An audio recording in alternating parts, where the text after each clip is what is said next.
અયોધ્યાથી નીકળી કચ્છના ભુજ ખાતે 50 રિક્ષા અને એમ્બ્યુલન્સ સાથે જનજાગરણ તેમજ ગરીબોની સેવા અને હોસ્પિટલોના મહાઅભિયાન માટે જઈ રહેલ 140 બીઆરએમ સ્વયંસેવકો આજરોજ 5 એપ્રિલ 2026 રવિવારના રોજ સવારે ઓગળ તાલુકાના મુખ્ય મથક થરા ખાતે હાઈવે સ્થિત શ્રી જલારામ મંદિરે પધારતા મંદિરના પૂજારી લાભ શંકરભાઈ જોશીએ કંકુ તિલક કરી રામ લક્ષ્મણની જોડી સમાન નિરંજન ઠક્કર અને હર્ષદ ઠક્કર, મંદિરના trustee Vijaybhai Thakkar, trustee Umeshbhai Prajapati, Natubhai Prajapati, Sureshbhai Chaudhary, Adgam Rameshbhai Chaudhary, RB Thakkar, તાણાના પૂર્વ સરપંચ દશરથભાઈ ઠક્કરે ફુલહાર પહેરાવી શ્રી જલારામ બાપુની છબી આપી સ્વાગત કર્યું। અયોધ્યાથી નીકળેલ 140 એનઆરઆઈ સ્વયંસેવકો થરા શ્રી જલારામ મંદિરે પધારતા જય જવાન જય કિસાન, ભારત માતા કી જય, જય જય શ્રી રામના નારા સાથે શ્રી જલારામ મંદિરના ટ્રસ્ટીઓ, આરએસએસના સ્વયંસેવકોએ ફૂલો દ્વારા ભવ્ય સ્વાગત કરતા વાતાવરણ ભક્તિમય બન્યું। મંદિરના પૂજારીએ દરેક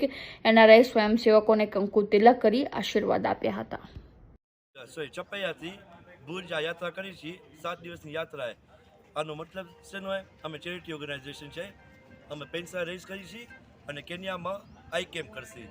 કેન્યામાં દુઃખદ બહુ હોય, અમુક એરિયામાં એવું હોય કે હોસ્પિટલ બાજુમાં નથી, ડૉક્ટરની સગવડ નથી, તો એ પૈસા જે આ રેઝ કરશે એ કેન્યામાં આઈ કેમ્પ કરાવશે ઠેક ઠેકાણે।